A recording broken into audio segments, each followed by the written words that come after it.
Hello everyone, welcome back to the channel. तो आपका स्वागत है पीसीएस बाय तरुण चैनल पे। अब स्टार्ट करने से पहले मैं एक बात बताना चाह रही हूँ कि आप प्लीज़ आप चैनल को subscribe, like, share and subscribe करिएगा। और अब स्टार्ट करते हैं क्वेश्चंस को। तो हम टेस्ट लगा रहे थे, फुल लेंथ टेस्ट लगा रहे थे आर के लिए।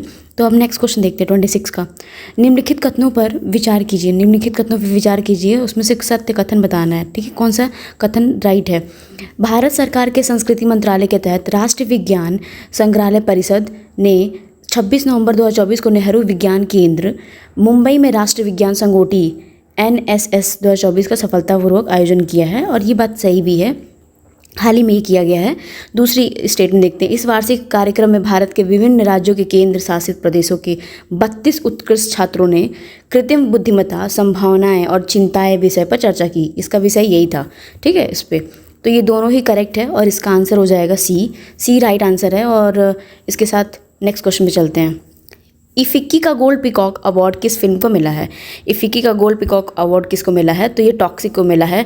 लिथुआनिया फिल्म टॉक्सिक को सर्वेस्ट फिल्म के लिए प्रतिष्ठित गोल्डन पिकॉक पुरस्कार मिला। ठीक है, और बस उसके बाद रोमानिया को जबकि रोमानिया निर्देशक बोगदान मोरेसेनु को द न्यू ईयर टेस्ट नेवर कम के लिए सर्वेस्ट निर्देशक का, ये तो अवार्ड फिल्म का ना, निर्देशक का जो किताब मिला है, निर्देशक का किताब मिला है वो रोमानिया के किसको मिला है, निर्देशक रोमानिया के कौन सी मूवी का मिला है, द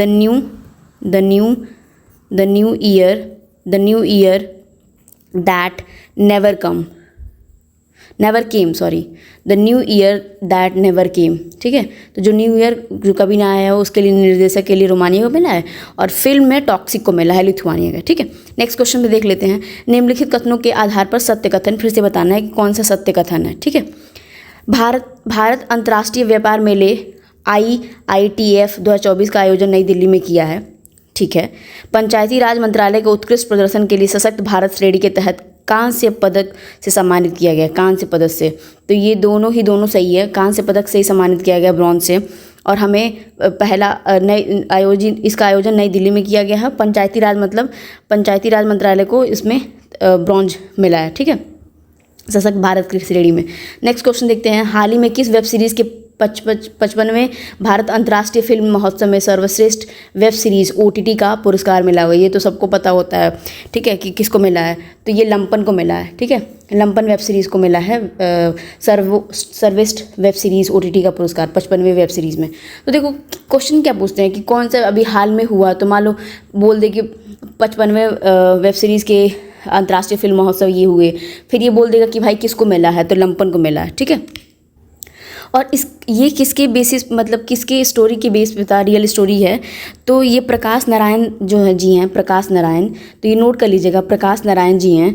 उनके ये स्टोरी है, मतलब उनकी लिखित गई स्टोरी कहानी है, जिसमें एक लड़का रहता है जो कि अपनी लाइफ की जो भी ख्वाब देखने वाली जो दुनिया होती है ना, कि उसमें उसकी व्याख्या की गई है। तो लंपन उसी पे है, आधारित है फिल्म वेब सीरीज़ के। ठीक है, अब आते हैं नेक्स्ट क्वेश्चन पे। निम्नलिखित कथनों पर विचार करिए और असत्य, इस बार असत्य कथन चूज करना है। ठीक है, असत्य कथन चूज करना है, तो मतलब रॉन्ग स्टेटमेंट। भारत के प्रधानमंत्री श्री नरेंद्र मोदी और ऑस्ट्रेलिया के प्रधानमंत्री एंथनी अल्बनीज उपस्थित 19 नवंबर 2024 को पहला भारत ऑस्ट्रेलिया वार्षिक शिखर सम्मेलन आयोजित किया। यह सम्मेलन भारत में नई दिल्ली में भारत मंडपम में आयोजित हुआ है। तो इसमें से असत्य कथन कौन सा है, दोनों के दोनों ही असत्य कथन है।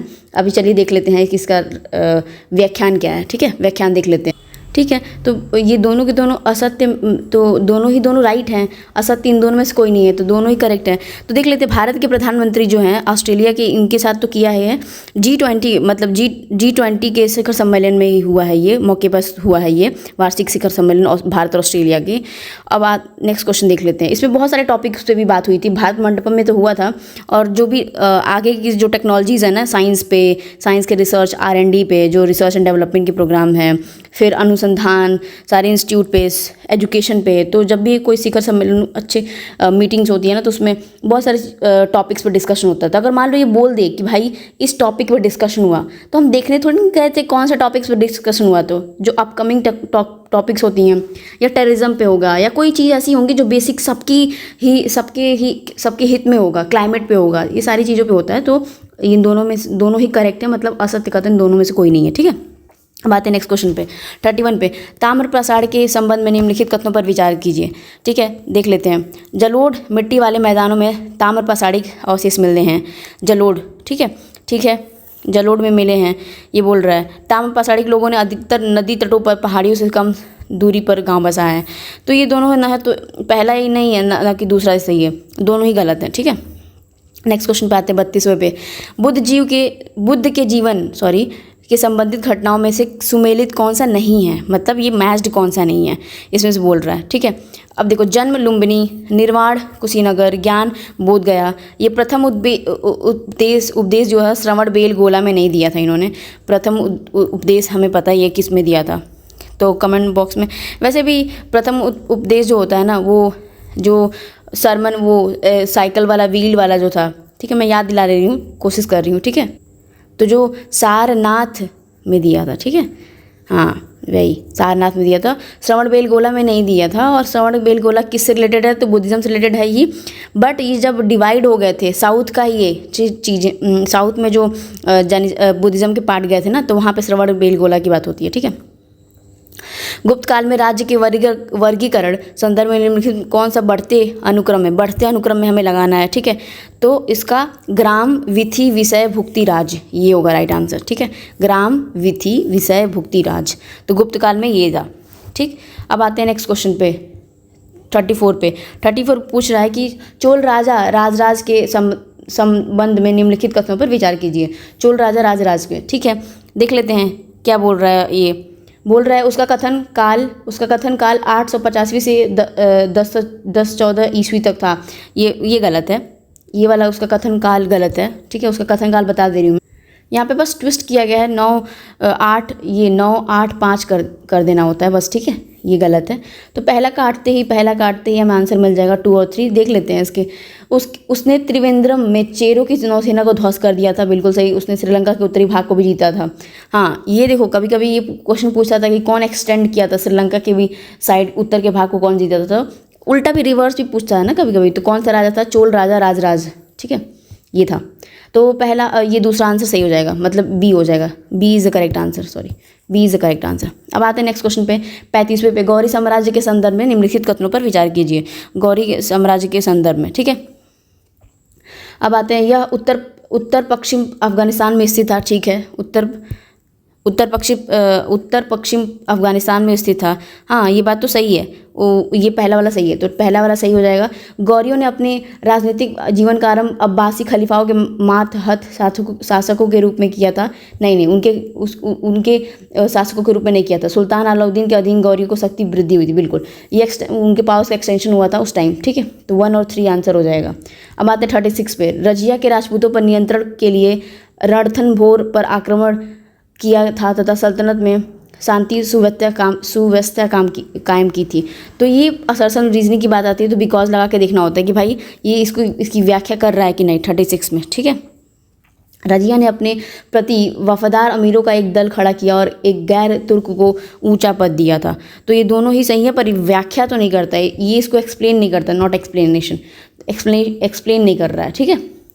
अब आते हैं, इसका मतलब ये वाला सही है, दोनों ही सही हैं, बट व्याख्या एक दूसरे की नहीं कर रहे हैं, दोनों ही अलग बात बोल रहे हैं, ठीक है, सेटिस्फाई नहीं करते अपने एक्सप्लेनेशन को।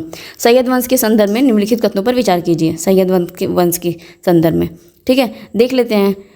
सैयद वंश की स्थापना खिज्र ने की थी। हाँ, सही है, सैयद वंश के खिज्र ने की थी। सैयद वंश का कुल शासन 6 वर्षों तक रहा।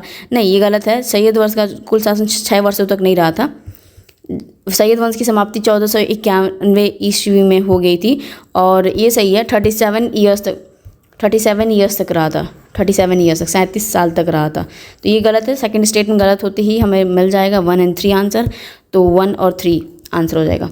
अब आते 38 पे। अब बोल रहा है कि अब मैच से फॉलोइंग करना, विदेशी यात्रा और शासक किस टाइम में कब आया था, ठीक है।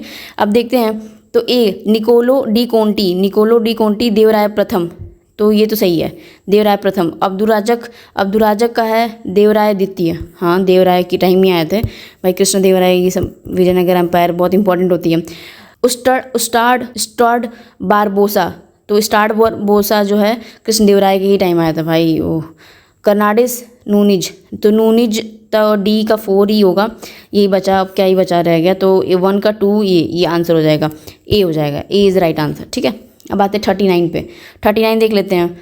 39 बोल रहा है कि वीर शैव आंदोलन के संदर्भ में निम्नलिखित कथनों पर विचार कीजिए। वीर शैव आंदोलन में, यह आंदोलन तमिल भक्ति आंदोलन और मंदिर पूजा की प्रतिक्रिया में प्रारंभ हुआ था। हाँ, प्रतिक्रिया में, उसका रिस्पॉन्स ही था भक्ति आंदोलन में। ठीक है, तो ये सही है, ये सही हो जाएगा। इस आंदोलन के माध्यम से सभी प्रकार के कर्म कांडों का विरोध किया गया। हाँ, सभी प्रकार के कर्म कांडों का विरोध किया गया। यह आंदोलन सभी व्यक्तियों की समानता के प्रश्न में ब्रह्मावादी विचारधारा के विरुद्ध था, बिल्कुल। और ये पर्टिकुलरली भक्ति मूवमेंट आया ही क्यों था? भक्ति मूवमेंट आया था क्योंकि जो सोसाइटी थी ना, उसमें सोसाइटी में ब्राह्मणिकल सोसाइटी इतनी ज़्यादा उनकी जो चीज़ें बढ़ गई थी कि दूसरों को कुछ समझते नहीं थे। वर्ड व्यवस्था एकदम एक्सट्रीम पॉइंट पे, एक्सट्रीम पे चले जाना, तो लोग एक एक्सट्रीम को छोड़ के शिफ्ट होना शुरू किए कि भाई अपना कल्चर, जैसे बुद्धिज़्म, जैनिज़्म, ये भी तो उसी रिस्पेक्ट में रेज हुए थे, ब्राह्मणिकल सोसाइटी के विरुद्ध जाके। ठीक है, तो इसका तीनों ही राइट हो जाएगा। अब आते हैं 40वें क्वेश्चन पे।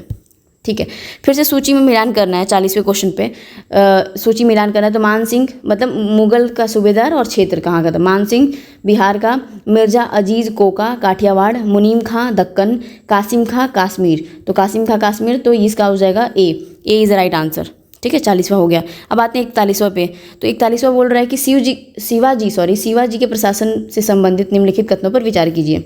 ठीक है, निम्नलिखित कथनों पर विचार कीजिए, सॉरी यही स्टेटमेंट है। शिवाजी के शासन प्रणाली दक्कनी राज्यों से उधार ली गई थी। अच्छा, ठीक है। प्रशासन में 8 मंत्रियों का समूह अष्टप्रधान कहा जाता है। अष्टप्रधान का स्वरूप मंत्री परिषद वाला था। तो ये तो तीसरा तो हर हाल में सही है, हर हाल में तीसरा गलत है। तीसरा हर हाल में गलत है कि अष्टप्रधान का स्वरूप मंत्री परिषद वाला नहीं था। ये दोनों स्टेटमेंट सही है कि प्रणाली दक्कनी राज्यों से उधार ली गई थी। प्रशासन में 8 मंत्रियों के समूह में अष्टप्रधान कहा जाता है। चलिए इसको समझ लेते हैं एक बार, ठीक है, बॉक्स में। ठीक है, तो शिवाजी की जो शासन प्रणाली दक्कनी राज्यों में उधार ली गई थी, मतलब मिलता जुलता था, मतलब थोड़ा इन्फ्लुएंस था। और ज़्यादातर इन्फ्लुएंस किस में था? अहमदनगर और बीजापुर से इन्फ्लुएंस था। अगर पर्टिकुलरली पूछ दे तो बीजापुर और अहमदनगर दोनों से किया था। ठीक है, बीजापुर और अहमदनगर। फिर ये देखो, प्रशासन के 8 मंत्रियों के समूह में अष्टप्रधान कहा जाता है। हाँ, कहा जाता है बिल्कुल, क्योंकि जो 8 मंत्रियों थे ना, एक मंत्री का काम क्या था? वो जो प्रशासन में 8 मंत्रियों का समूह था, वो जाके रिपोर्ट करते थे राजा को। ठीक है, अब जाके रिपोर्ट करेंगे तो प्रत्येक जो राजा के पास तो जा रहे हैं, पर वो मंत्रिमंडल का उनको ये सौभाग्य प्राप्त नहीं था और ये वर्ड नहीं बोला गया था। ठीक है, तो पहला और दूसरा ही सिर्फ सही होगा, तो पहला और दूसरा ही राइट आंसर हो जाएगा। ठीक है, नेक्स्ट क्वेश्चन देख लेते हैं। नेक्स्ट क्वेश्चन बोल रहा है मुगल साम्राज्य के पतन के परिणाम के संबंध में कौन सा कथन सही है? तो मुगल साम्राज्य के पतन के परिणाम में कौन सा संबंध सही है? ठीक है, अब देखते हैं कौन सा कथन सत्य नहीं है। तो इसके देखो, बेसिक क्वेश्चन अंडरस्टैंडिंग का पूछा है कि क्या है। ठीक है, इसके परिणाम स्वरूप अंग्रेजों के लिए भारत पर नियंत्रण का मार्ग प्रशस्त हुआ था। ठीक है, ये तो सही है। अब सत्य नहीं है तो कौन सा सत्य नहीं है देख लेते हैं। मुगलों के पतन के पश्चात अन्य भारतीय क्षेत्रीय शक्तियों ने मुगलों की विरासत का दावा किया तथा इन शक्तियों ने मिलकर अंग्रेजों के लिए एक नई चुनौती पेश की। बिल्कुल नहीं, ऐसा कोई नहीं था। यूनिटी हमारे अंदर थी ही नहीं, तो उसकी वजह से ही हम बहुत सारे चीज़ों में ब्रिटिशर्स से पीछे रहे और हर बैटल में हार गए, क्योंकि लूप होल्स बहुत ज़्यादा थे, अंदर के लोग साथ दे रहे थे। नेक्स्ट क्वेश्चन में सी भी देख लेते हैं। मुगलों के पतन में ठीक है, ऐसी शक्ति बची थी। ठीक है, बची ही नहीं थी। देखो, बी और सी कितना अपोजिट बात बोल रहा है। ठीक है, अब देखते हैं नेक्स्ट क्वेश्चन पे। 43 सिख धर्म के संदर्भ में निम्न कथनों पर, फिर से सिख धर्म के संदर्भ में निम्न कथनों पर विचार करते हैं। ठीक है, 43 का, सिख धर्म को गुरु नानक के 15वीं शताब्दी में चलाया था। गुरु नानक के 15वीं शताब्दी में चलाया था। ये बोल रहा है 15वीं शताब्दी में चलाया था। ठीक है, ये स्टेटमेंट राइट भी लग रही है। और गुरु हरगोविंद ने सिखों को लड़ाकू समुदाय के रूप में स्थापित किया था। ठीक है, गुरु गोविंद सिंह की मृत्यु के बाद सिखों का नेतृत्व बाबा रामचंद्र ने किया था। ये गलत है, नहीं, इन्होंने नहीं किया था। तीसरा स्टेटमेंट गलत है, क्योंकि देखो सिख धर्म के कथन में ना तीसरा वाला इसलिए गलत है क्योंकि 10वें गुरु गोविंद सिंह जो थे 1600, देख लो इसका इनका ईयर देख लेते हैं, 1666 से लेके 1708 ईस्वी तक था, ठीक है। नेतृत्व में एक सिख, और इस टाइम में थोड़ा सा एक शक्तिशाली रूप आया था जब गुरु नानक जी आए थे, ठीक है। तो तीसरा स्टेटमेंट गलत है, गुरु गोविंद सिंह नहीं, सिख गुरु ये 1 और 2, तो तीसरा गलत है, मतलब अच्छा असत्य पूछा है, असत्य पूछा है तो तीसरा वाला केवल 3, ठीक है। 44 आता है, निम्नलिखित कथनों में से कौन सा कथन, फिर देख लेते हैं सत्य कौन सा कथन है 44 में। तो कौन सा सत्य है तो देख लेते हैं। वॉरेन हास्टिंग के काल तक कंपनी बंगाल, बम्बई और मद्रास में सत्ता हासिल कर चुकी थी। बिल्कुल बिल्कुल बिल्कुल, उस टाइम में हासिल कर चुकी थी। ब्रिटिश क्षेत्र प्रशासनिक इकाइयों में बटे होते थे जिसे प्रेसिडेंसीज कहा जाता था, बिल्कुल जैसे यूपी का भी था ना, यूनाइटेड प्रोविंसेस। तो 1772 ईस्वी में नई स्थापित नई न्याय व्यवस्था के अंतर्गत फौजदारी एवं दीवानी अदालतों को समाप्त कर दिया। नहीं, उस टाइम नहीं किया गया था, ठीक है। तो तीसरा गलत होते ही हमें आंसर मिल जाएगा, मतलब हमें आंसर मिल जाएगा ये गलत, ये गलत, ये गलत। तो मौलवी एवं हिंदू पंडित कानूनों की व्याख्या से संबंधित, हाँ तो उस टाइम तो थे ही, तो डी हो जाएगा, D is the right answer, ठीक है। 1, 2, 4 तीनों सही है। वन कानूनों में आए बदलाव से आदिवासियों के जीवन पर भारी असर पड़ा, तो पढ़ा तो राइट तो आंसर है, बट उसका क्या व्याख्या कर रहा है ये रीजनिंग। इस कानून के द्वारा अंग्रेजों ने सारे जंगलों पर अपना नियंत्रण स्थापित कर दिया था। तो 45 का ये दोनों एक दूसरे की व्याख्या भी कर रहे हैं और दोनों करेक्ट भी हैं, ठीक है। अब आते हैं नेक्स्ट क्वेश्चन पे। अब आते फिर से असर्शन और रीजनिंग की बात बोल रहा है 46 में। तो 1864 ईस्वी में ब्रह्म समाज की प्रेरणा से मद्रास में वेद समाज की स्थापना की गई थी, राइट है, उनकी प्रेरणा से, ठीक है। इस समाज ने जाति प्रथा का विरोध किया तथा विधवा पुनर्विवाह और कन्याओं की शिक्षा का समर्थन नहीं किया। ये वाली जो समाज थी ना, वेद समाज, तो वो नहीं किया था, ठीक है। दोनों ही सही है, एक दूसरे की व्याख्या भी कर रहे हैं। 46 हो गया। एक मिनट, ये नहीं, बिल्कुल ये देखो समर्थन, मुझे लगा कि किया समर्थन, ये गलत है, सॉरी। तो सी वाला है रॉन्ग है, सी वाला जो है मतलब सॉरी बी वाला जो कारण बता रहा है वो गलत है क्योंकि किया था। तो ये हो जाएगा हमारा सी, आंसर विल बी द सी, ठीक है। 46 का सी होगा क्योंकि आर गलत है, सॉरी, एक्सट्रीमली सॉरी। अब आते हैं नेक्स्ट क्वेश्चन पे। निम्न कथनों पर विचार कीजिए, ठीक है। कथन देख लेते हैं। वर्ष 1918 में गांधी जी ने अहमदाबाद के मजदूरों और मिल मालिकों के बीच का विवाद हस्तक्षेप किया था, ठीक है, हस्तक्षेप किया था, अच्छा ठीक है।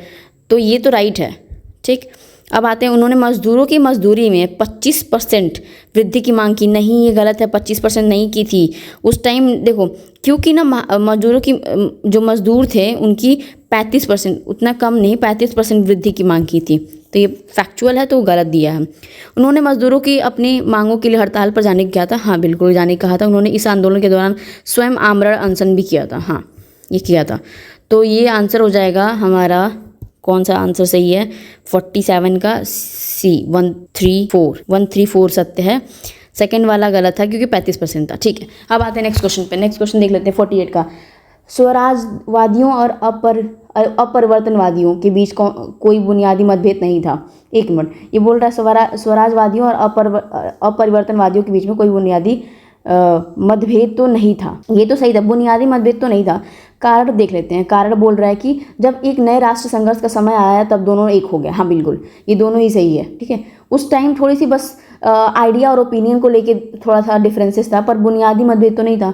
पर राष्ट्र निर्माण के संघर्ष का बात है, दोनों एक ही हो गए थे, ठीक है। 49 देख लेते हैं। 49 बोल रहा है क्या, निम्नलिखित नीचे की घटनाओं को कालक्रम में व्यवस्थित कीजिएगा, ठीक है। कालक्रम में व्यवस्थित करते हैं, ठीक है। द्वितीय विश्व युद्ध का आरंभ कब हुआ था? भारत छोड़ो आंदोलन, क्रिप्स मिशन, द्वितीय, तो ये हो जाएगा, सबसे पहले तो 1 आया था, ठीक है, आरंभ हुआ था, फिर क्रिप्स मिशन आया था 42, तो फिर सेकंड आया था भारत छोड़ो आंदोलन और द्वितीय विश्व की समाप्ति हो गई थी, मतलब हम आज़ाद होते होते हो गया था। तो देखो विश्व पहले तो 1939 में ही वो हो गया था, इसका द्वितीय विश्व युद्ध आरंभ हो गया था 1939 में, ठीक है। क्रिप्स मिशन 1942 में आया था, ठीक है। तो हम लोग एक्सेप्ट भी नहीं किए थे क्योंकि उसमें जो मेंबर्स थे ना वो बहुत कम में थे और ये लोगों ने वो ही नहीं किया था, कंसीडर नहीं कर रहे थे उस चीज़ों को, ठीक है। तो और फिर जो समापन हो गई थी, भारत छोड़ो आंदोलन नहीं, ये 1942 में क्रिप्स मिशन आ गया था 1942 में, ठीक है। और जो समापन हुआ था 45 तक हो गया था, 1945, मतलब फोर्थ वाला लास्ट में ही आएगा ना, 1945 तक हो गया था, ठीक है। और फिर जब, हाँ, तो ये 13 और 1324 राइट आंसर हो जाएगा, ठीक है। अब नेक्स्ट क्वेश्चन देखते हैं। नेक्स्ट क्वेश्चन पे देखते हैं कौन सा क्वेश्चन है, 50वां। नीचे उन व्यक्तियों को सूची दी गई है जो भारत राष्ट्रीय कांग्रेस के अध्यक्ष हुए हैं, ठीक है। जो अध्यक्ष हुए हैं उनकी सूची दी गई है और हमें उनको क्रमबद्ध गए मतलब तिथि के अनुसार लगानी है, ठीक है। तो जो भी भारतीय राष्ट्रीय कांग्रेस के अध्यक्ष हुए हैं उनको हमको क्रम के अनुसार लगाना है। तो पहले महात्मा गांधी, जवाहरलाल नेहरू, वल्लभ भाई पटेल और श्रीमती सरोजनी नायडू, ये तो हमें पता है ना। श्रीमती सरोजनी नायडू यूपी की भी कुछ बनी थी, तो कमेंट बॉक्स में लिख के बताइएगा कि क्या बनी थी, ठीक है। सबसे महात्मा गांधी जी आए थे, तो फर्स्ट वाला था। कब हुआ था, 1924 में, जो बेलगांव सेशन हुआ था ना, बेलगांव का सेशन जो इन्होंने ही किया था, ठीक है। फिर आते हैं सरोजनी नायडू जी। सरोजनी नायडू जी ने 1925 में, नेक्स्ट ईयर ही, मतलब कानपुर में, यूपी के कानपुर में ही ये इन्होंने किया था। और ये सरोजनी नायडू ना फर्स्ट इंडियन कांग्रेस की प्रेसिडेंट रही हैं। और फीमेल प्रेसिडेंट कौन रहा है वो कमेंट बॉक्स में बताइएगा। उनका बाहर की थी, वो यहाँ की नहीं थी। फिर जवाहरलाल नेहरू 1929 में किए थे, 1929 में, नेक्स्ट 29 में लाहौर में जवाहरलाल नेहरू किए थे। फिर पटेल भाई 1931 में कराची सेशन, ठीक है, कराची सेशन में किए थे। तो इसका हो जाएगा ये वाला आंसर 1423, ठीक है। अब आते हैं नेक्स्ट क्वेश्चन पे। संविधान के संदर्भ में निम्नलिखित कथनों पर फिर विचार करिए। संविधान के संदर्भ में करना है, ठीक है। जिन देशों के पास अपना संविधान होता है वे सभी लोकतांत्रिक देश होते हैं। ऐसी बात नहीं है, सभी तो नहीं होते हैं, ठीक है, सभी नहीं होते हैं, तो एक्सट्रीम कंडीशन हो, तो ये गलत है, ठीक है। अब आते हैं संविधान समाज के मूलभूत स्वरूप का निर्धारण करता है, ठीक है। संविधान सोसाइटी के ही जो बेसिक्स चीज़ें होती हैं उसको निर्धारण करता है, तो इसका आंसर हो जाएगा केवल 2। अब आते हैं 52 पे। निम्नलिखित में से कौन से निकाय संसद के अंगों में शामिल है, ठीक है। संसद की बोला है, संसद याद रखना, जिसमें कि राष्ट्रपति करके देता है। और इसमें से देख लेते हैं क्वेश्चन क्या पूछ रहा है, कूट पूछ रहा है 52, अच्छा, मतलब कौन शामिल है, ठीक है। तो ये हो जाएगा 123 सॉरी। अब देखते हैं, देखो विधानसभा, देखो राज्यसभा, पार्लियामेंट, लोकसभा और राष्ट्रपति। विधानसभा कहाँ से आ गया भाई, स्टेट्स का कहाँ है पार्लियामेंट रिलेशन है, तो सही है, ठीक है। अब आते हैं नेक्स्ट क्वेश्चन पे। धर्मनिरपेक्षता के संदर्भ में राज्य के कर्तव्यों के बारे में नीचे दिए गए कथनों पर विचार कीजिएगा, ठीक है। धर्मनिरपेक्षता के बारे में, सेकुलरिज्म के बारे में बात कर रहा है, ठीक है। तो नेक्स्ट क्वेश्चन मतलब 52 का देख लेते हैं। धर्मनिरपेक्षता के बारे में बोल रहा है, क्या बोल रहा है कि भारतीय राज्य खुद को धर्म दूर रखते हुए यह ध्यान देता है कि भारत का राज्य खुद को धर्म से दूर रखते हैं कि राज्य की बागडोर न तो किसी एक ही धार्मिक समूह के हाथों में जाए और न ही राज्य किसी एक धर्म को समर्थन दे। बिल्कुल, सेकुलरिज्म का यह मतलब है। धार्मिक क्रियाकलापों में हस्तक्षेप की नीति अपनाते हुए राज्य कुछ खास धार्मिक समुदाय को विशेष छूट देता है। हाँ बिल्कुल, वो थोड़ा सा प्रमोट करना होता है ना कि जो भी लोअर रिलीजन के होते हैं तो कुछ को विशेष छूट दे सकता है, ठीक है, क्योंकि वो रिस्ट्रिक्शंस नहीं है। अपलिफ्टमेंट की बात आती है, जैसे वुमेन के सेक्शंस में भी अगर अलग बात करें सोसाइटी में तभी भी करता है। धार्मिक वर्चस्व को रोकने के लिए भारतीय राज्य कभी कभी हस्तक्षेप करते हुए धर्म में फैली बुराइयों का निषेध करता है। बिल्कुल, जब भी ऐसी कोई चीज़ होती है ना कि जो फॉलो की जाए किसी रिलीजन में, अब जैसे अभी हाल में क्या, बहुत पुरानी न्यूज़ है, जो तलाक वाली जो चीज़ थी वो उनके लॉज में था, जबकि वो इंटरफेयर करके हटाया गया, क्योंकि वो जो मेन जो हमारे एफआर होते हैं, फंडामेंटल राइट्स होते हैं वुमेन के रिस्पेक्ट में कि लाइफ, लिबर्टी सब कुछ है, वो चीज़ को इंटरफेयर कर रहा था। तो ये सारे के सारे स्टेटमेंट सही हैं, उपयुक्त सभी। अब आते हैं 54 पे। मौलिक अधिकार से संबंधित निम्नलिखित कथनों पर विचार कीजिए। मौलिक अधिकार के संबंधित, ठीक है। संविधान अनुच्छेद 17 के अनुसार किसी भी दलित को मंदिर में प्रवेश करने, पढ़ने व सार्वजनिक सुविधाओं का इस्तेमाल करने से कोई रोका नहीं जा सकता, ठीक है। समानता के सिद्धांत का हनन होने पर दलित अनुच्छेद 15 का सहारा ले सकते हैं। जो भी आपकी इक्वलिटी का जब भी कुछ खनन होता है तो ले सकते हैं, तो बिल्कुल सही है। अब आते हैं 55 पे। मंत्रिमंडल के विषय में निम्नलिखित कथनों पर विचार कीजिए, मतलब मंत्रिमंडल के विषय में बताइए, ठीक है। अब देख लेते हैं इसमें से कथन कौन सा सत्य है, ये भी देखना है। सत्ताधारी पार्टी के सभी मंत्रियों की राय किसी मामले में भिन्न भिन्न हो सकती है, लेकिन किसी भी मंत्री को सरकार के फैसले की खुलेआम आलोचना करने का अधिकार नहीं है, बिल्कुल, क्योंकि ये एक सेक्रेसी जो है ना कि यूनिटी और सेक्रेसी का फॉलो करते हैं रूल, तो अलग ओपिनियन हो सकते हैं बट खुलेआम आलोचना नहीं कर सकते हैं। जहाँ पे आप गवर्नमेंट जो रूलिंग गवर्नमेंट है उसकी बात कर रही हूँ मैं। प्रधानमंत्री को किसी भी मंत्री को बर्खास्त करने का अधिकार है, बिल्कुल प्रधानमंत्री को है, तथा जब प्रधानमंत्री अपना पद छोड़ता है तो पूरे मंत्रिमंडल को इस्तीफा देना पड़ता है, बिल्कुल, जब उसका लीडर ही नहीं रहेगा तो छोड़ना ही पड़ेगा। तो 55 का हो जाएगा सी, दोनों ही कथन सही हैं। शोषण के खिलाफ अधिकार के संबंध में निम्नलिखित कथनों पर विचार कीजिए। जो शोषण होता है हैरेसमेंट के खिलाफ देखते हैं। मनुष्य जाति के अवैध व्यापार का निषेध, किसी किस्म के बेकार या जबरन काम करवाने का निषेध, हाँ, बंधुआ मजदूरी पर रोक, बाल मजदूरी पर रोक, शिक्षा का अधिकार। तो ये बोल रहा है क्या, क्वेश्चन क्या पूछ रहा है 56 में बोल रहा है कि अच्छा कूट दिया है, तो उसमें क्या शोषण के खिलाफ, अच्छा कहाँ पे जो हो रहा है हैरेसमेंट हो रही है, किसको वो किया जा रहा है 56 में, ठीक है, तो ये हो जाएगा इसका बी। 1 2 3 4 सब में अगर ये अधिकार वो किया जा रहा है तो शिक्षा का अधिकार में तो शोषण कहाँ से आ रहा है, यही तो बंधुआ मजदूरी, बाल मजदूरी, ये सारे बेगार, मनुष्य जाति के अवैध और ह्यूमन ट्रैफिकिंग, ये तो है भी ना ह्यूमन ट्रैफिकिंग, तो ये सारी चीज़ें हैं। 56 हो गया। 57 देख लेते हैं। भारतीय संविधान में क्या स्टेटमेंट बोल रहा है, ठीक है, क्या क्या है, किसी धर्म को विशेष दर्जा नहीं दिया गया है, बिल्कुल सही है। सभी नागरिकों एवं समुदायों को किसी भी धर्म का पालन करने और प्रचार करने की स्वतंत्रता दी गई है, हाँ बिल्कुल सही है। धर्म के आधार पर किए जाने वाले भेदभाव को अवैधानिक घोषित किया गया, हाँ। धार्मिक समुदायों में समानता सुनिश्चित करने के लिए शासन को धार्मिक मामलों में हस्तक्षेप करने की शक्ति दी गई है, बिल्कुल सही है। तो ये सारी सही है। ऊपर बोला ना कि कभी कभी स्टेट इंटरफेयर कर सकता है कहीं कहीं जहाँ पे उसको ज़रूरत लगेगा। अब आते हैं 58 पे। आज अधिकांश उदारवादी जनतंत्रों के कुछ महत्वपूर्ण अधिकार दिए गए हैं। इनमें जीवन स्वतंत्रता और संपत्ति का अधिकार जैसे नागरिक अधिकार भी शामिल हैं। तो ये पहला स्टेटमेंट बोल रहा है, ठीक है, सही भी है। यह अधिकार व्यक्तियों की राज प्रक्रिया में भागीदारी बनाते हैं, हाँ बिल्कुल सही है। और इसकी स्पष्टीकरण भी कर रहा है, ये व्याख्या भी कर रहा है। 58 तो हो गया। इंग्लैंड के पास कोई संविधान नहीं है, ये सीधे बोल रहा है कि इंग्लैंड के पास कोई संविधान नहीं है। अच्छा ठीक है, बिल्कुल ये बात है। और उनके रिटन संविधान नहीं कह सकते, बल्कि उनके पास दस्तावेज तथा निर्णयों की लंबी श्रृंखला है, ठीक है। कोई संविधान अपने सभी नागरिकों की स्वतंत्रता और समानता की जितनी अधिक सुरक्षा करता है, उसकी सफलता की संभावना उतनी बढ़ जाती है, बिल्कुल। जितना ज़्यादा आप उनके राइट्स को प्रोटेक्ट करोगे वो उतना ही समाज अच्छा होगा, उनकी सफलता की संभावनाएँ बढ़ती हैं। तो इसका स्टेटमेंट 59 का हो जाएगा बी। व्याख्या तो नहीं करता बट दोनों ही सही है, क्योंकि उसके पास कोई संविधान नहीं है और दस्तावेज की करता है। और ये तो डेवलपमेंट की बात बोलने लग रहा है ना कि कोई कंट्री कितनी सफल है उसके बारे में, तो ये इसकी व्याख्या तो नहीं करता है, ठीक है। तो ये हो जाएगा बी वाला। अब आते हैं 60वें पे। निम्नलिखित तत्व विचार कीजिए। लोकसभा तथा विधानसभा की चुनाव प्रक्रिया हेतु first pass the post system की अपनाया गया है, बिल्कुल ये दोनों में यही सही है।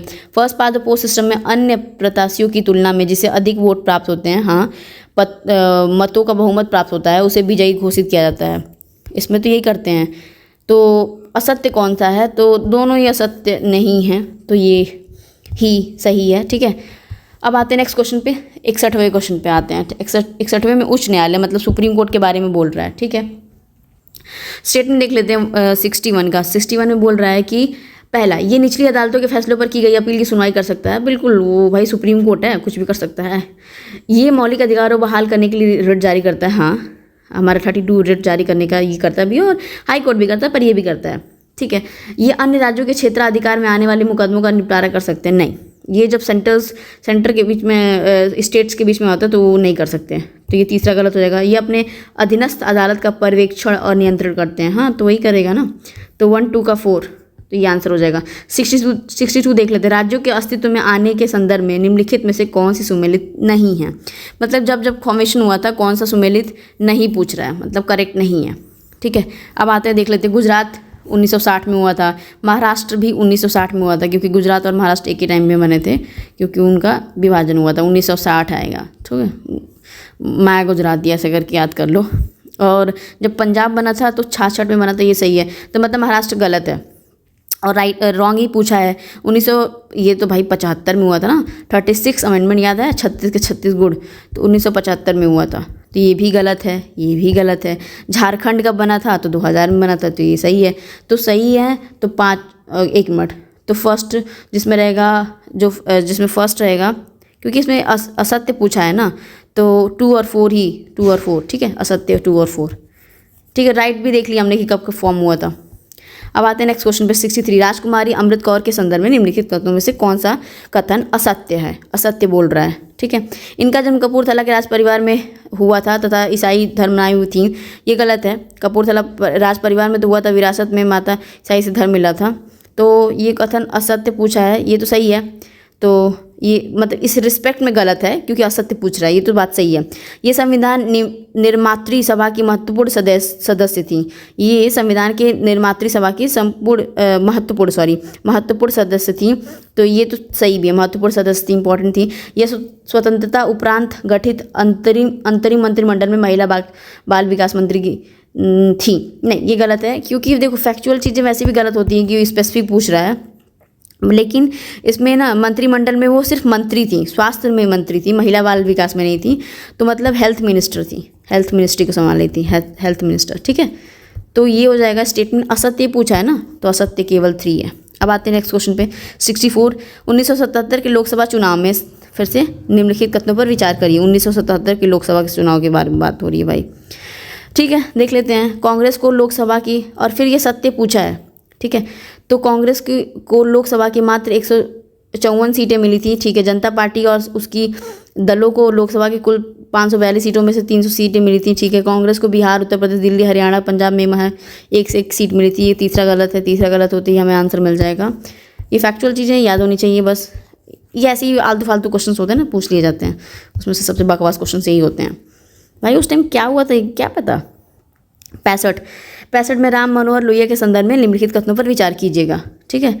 अब आते हैं, ये समाजवादी नेता तथा विचारक थे, हाँ बिल्कुल सही है।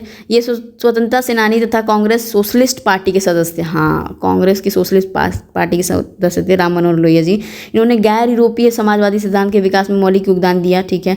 इन्होंने पिछड़े वर्गों को आरक्षण की वकालत की थी, हाँ ये लोअर सोसाइटी के लिए वो आरक्षण रिजर्वेशन की बात हुई थी। ये अंग्रेजी भाषा के विरोधी थे, हाँ बिल्कुल, वो लगभग सारे के सारे यही लोग थे, उपयुक्त सभी, ठीक है। सूची फिर से मिलाना है, कौन सी सूची, हमारे मतलब शेड्यूल की बात हो रही है 66 में, ठीक है। अब देख लेते हैं, तो सबसे पहले देख लेते हैं ए का कौन सा होगा, तो ए का 7वीं अनुसूची की बात हो रही है ना, तो ये हो जाएगा विधायी शक्ति और संघ राज्य तथा समर्थित सूची, मतलब ए का 3 मैच हो जाएगा, ठीक है। ए का 3 होते ही ए का 3 है, ठीक है, तो ये हो जाएगा ए का 3। 8वीं अनुसूची हो जाएगा भाषाएं, ठीक है, 8th वाला भाषाएं, तो बी का 1 हो जाएगा। और फिर सी का 9वीं अनुसूची कुछ अधिनियमों का विद्यामंकन, तो ये हो जाएगा 10वीं, जो दल परिवर्तन एंटी डिफेक्शन लॉ की बात हो रही है, तो सी इज़ राइट आंसर, ठीक है। अब आते हैं 66 का सी हो गया। अब आते हैं नेक्स्ट क्वेश्चन पे, सूची 1 को सूची फिर से मिलान करना है। संविधान का अनुच्छेद बोल दिया है, और ये बोल रहा है कि उसके अंदर के सब्जेक्ट्स क्या हैं, ठीक है। 67 में, तो 67 का हो जाएगा एक, मतलब 54 का हो जाएगा, 54 में भारत के राष्ट्रपति का निर्वाचन, बिल्कुल सही है। इलेक्शंस 75 प्रधानमंत्री और मंत्री परिषद की नियुक्ति, बिल्कुल। अपॉइंटमेंट ऑफ द मिनिस्टर्स 155 का राज्य के राज्यपाल की नियुक्ति, ठीक है, गवर्नर का। 164 राज्य के मुख्यमंत्री और मंत्री परिषद की नियुक्ति, हाँ ये सही हो जाएगा, तो आंसर विल बी ए। अब आते हैं 68 पे, सूची फिर से मिलान करना है, सूची की मिलान करनी है। तो अब बोल रहा है कि पार्ट्स में, तो पार्ट 9 में क्या दिया है, पार्ट 9 में पंचायत का दिया है, ठीक है, तो ए का 3 और 9 का ए जो है नगर पालिका दिया है, म्यूनसिपैलिटी का, ठीक है, तो ये हो गया। तो 4A में हमारे मूल कर्तव्य दिए हैं, मैच हो पा रहा है, ये से मूल कर्तव्य दिए हैं हमारे, ठीक है। अब 8 है संघ राज्य का, ये तो आंसर विल बी 68 का ये ए हो जाएगा, ठीक है। अब आते हैं 69 पे, मानव विकास के मापन के संदर्भ में निम्नलिखित कथनों पर फिर से विचार कीजिए, ठीक है। 69 में बोल रहा है क्या, इसमें भी सत्य नहीं पूछ रहा, जो असत्य है वो बोल रहा है। मानव विकास के मापन के संबंध में संसाधनों तक पहुंचने को कार्य शक्ति संदर्भ में मापा जाता है, ये भी सही है। मानव विकास रिपोर्ट विभिन्न देशों के संदर्भ में उनकी रैंकिंग, शैक्षिक स्तर, लोगों की स्वास्थ्य स्थिति तथा प्रति व्यक्ति आय के आधार पर तय करती है, तो ये भी सही है। तो ये दोनों या सत्य नहीं हैं, तो ये हो जाएगा दोनों सत्य, मतलब 70। अब आते हैं औपनिवेशिक शासन के अंतर्गत भारत में आर्थिक विकास के संदर्भ में निम्नलिखित कथनों पर विचार कीजिए। ठीक है, बोल रहा है 70 में।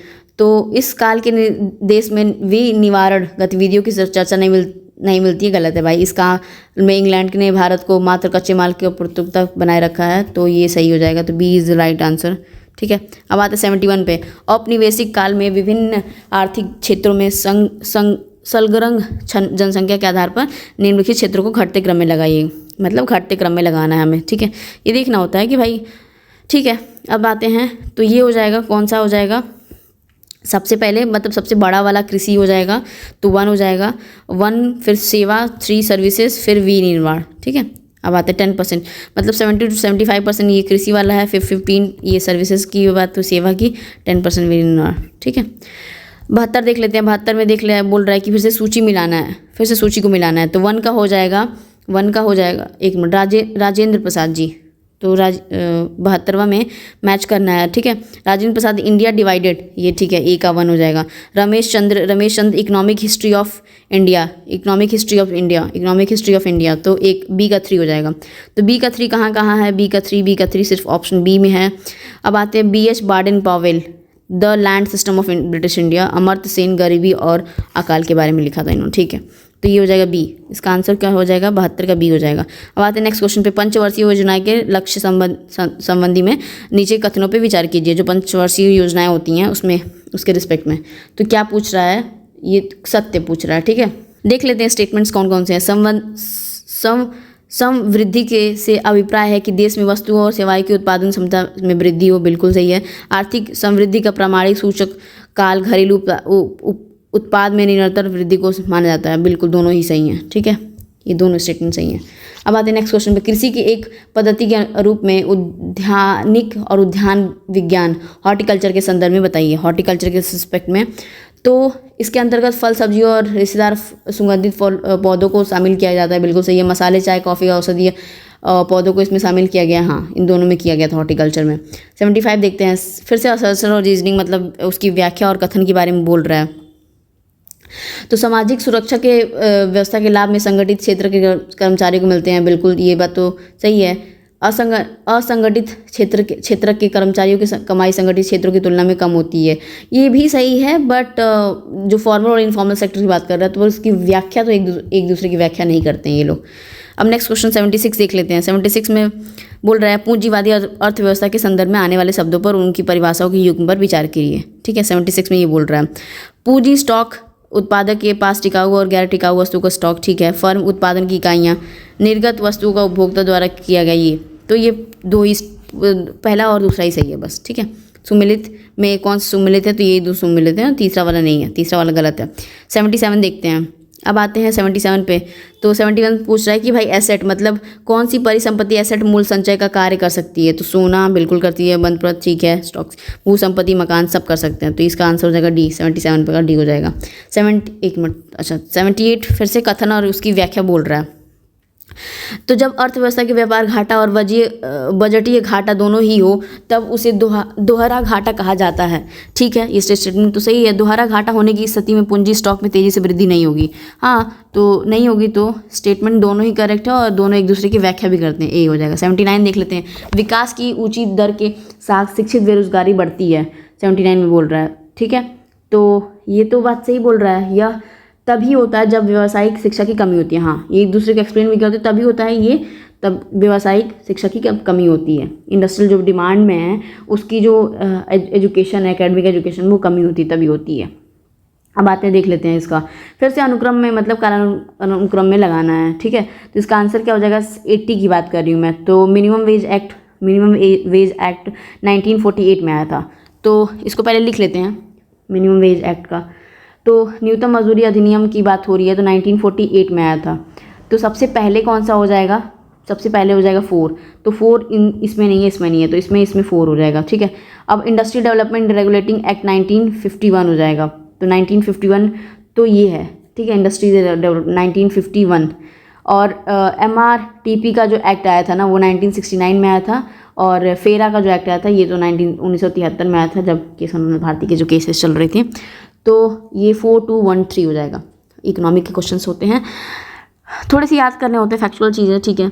ईयर्स मान लो कोई पूछ देता है, बोल रहा है कि विश्व व्यापार WTO संगठन के दायित्व में भारत के कृषि क्षेत्र में उत्पादन में कमी करना आवश्यक नहीं है, ये बोल रहा है, ठीक है। ये बात एक मिनट, ये उसकी व्याख्या बोल रहा है, ये गलत है। उत्पादन कमी करने में आवश्यक नहीं है, वो बोलता है करने का। भारत एक विकासशील है, हाँ डेवलपिंग कंट्री तो है, तो ये तो आर तो सही है और डी गलत है, मतलब सॉरी डी ही सही है, ए गलत है इसका 81 का, ठीक है। WTO जो है प्रावधानों के अनुसार विकसित देशों द्वारा कृषि को प्रदान जाने वाली जो सब्सिडी है ना WTO की 6 वर्ष के भीतर जो होती है और 10 वर्ष के भीतर 13% तक कमी करने का अनिवार्य है। तो कमी करने का अनिवार्य बोल रहा नहीं है, नहीं है। 82 देख लेते हैं। 82 में बोल रहा है कि भाई इसकी कौन सा सही सुमेलित नहीं है, फिर से सही सुमेलित नहीं है। तो ये गोस्वामी समिति, ठीक है, औद्योगिक रुग्णता और समस्या, जानकी रमन समिति शेयर घोटाले की जांच पड़ताल, मल्होत्रा समिति बीमा सेतु सुधार, तारापुर की जो समिति बैंक ऑफ ग्राहक नहीं सेवा में नहीं आई थी, ये तारापुर की जो होती है वो जो भी जो पूंजीगत जो होता है ना, पूंजीगत खाते के रुपए में के बारे में बात की गई थी, ठीक है। तो ये डी वाला गलत है, तो ये सही सुमेलित नहीं है। 83 देख लेते हैं। बोल रहा है 83 में फिर से मैच करना है, तो 83 में मैच करना है, तो हाँ, तो ये तो 83 का आगे बस इतना डी ही दिया है ना। तो दत्त समिति औद्योगिक लाइसेंसिंग बिल्कुल सही है। वांचू समिति 1971 में प्रत्यक्ष कर, हाँ ठीक है, ये टैक्स का। राजमन्नार समिति केंद्र विचार का, ये तो हम पॉलिटी में बहुत पढ़ते भी है, राजमन्नार सरकारी कमीशन ARC का। चक्रवर्ती समिति मौद्रिक प्रणाली, तो ये हो जाएगा ए, तो इसका हो जाएगा ए, ठीक है। 84 देख लेते हैं। निम्नलिखित में फिर से बोल रहा है मैच द फॉलोइंग करनी है 84 में भी। तो 84 में मैच द फॉलोइंग करनी है, तो प्रथम योजना, प्रथम मतलब प्रथम योजना की बोल रहा है, तो ये हो जाएगा सामुदायिक विकास के बारे में बात की गई थी। फिर बोल रहा द्वितीय योजना, तो द्वितीय योजना की गई थी तीव्र औद्योगिकीकरण में, मतलब तेजी से औद्योगिकीकरण में की गई थी, ठीक है। अब आते हैं, फिर बोला तृतीय योजना। तृतीय योजना आधारभूत उद्योगों का प्रसार के लिए ठेका दी, तीसरा तो सही है। चतुर्थ योजना जो था वो स्वावलंबन की प्राप्ति और स्थिरता के साथ संबंधित किया गया था। पंचम योजना न्यूनतम आवश्यकता का कार्यक्रम, तो ये हो जाएगा कौन सा, पंचम ई का 444 में ई का 4, ठीक है, तो ये हो जाएगा आंसर। अब आते हैं नेक्स्ट क्वेश्चन पे 85 पे। निम्नलिखित फिर से पे विचार करिए, निम्नलिखित में से फिर से हमें कालानुक्रम में लगाना है, 85 में भी यही करना है। तो ये हो जाएगा 85 में। देख लेते हैं नाबार्ड, और ये सब क्वेश्चन पूछता भी है ना, नाबार्ड का कब हुआ था, तो नाबार्ड में 1982 में हुआ था। नाबार्ड का कब हुआ था, 1982 में हुआ था। अब जो क्षेत्रीय ग्रामीण बैंक की जो स्थापना हुई थी ना, ये बहुत पहले हुई थी, 1975 के दौरान जब इमरजेंसी की बात हुई। किसान क्रेडिट कार्ड की योजना जो है 1998 में हुई थी। और ये स्वयं सहायक जो सेल्फ हेल्प ग्रुप का वो हुआ था बैंक का 1992 में अप्रॉक्स हुआ था। तो ये उसका आंसर हो जाएगा, सबसे पहले ए हो जाएगा, ठीक है। तो A will be the right answer. अभी तक यहीं तक रखते हैं, ठीक है। नेक्स्ट सीरीज़ में हम इसको कंटिन्यू करेंगे। Please thank you so much for watching. Please do like share and subscribe the channel. Thank you.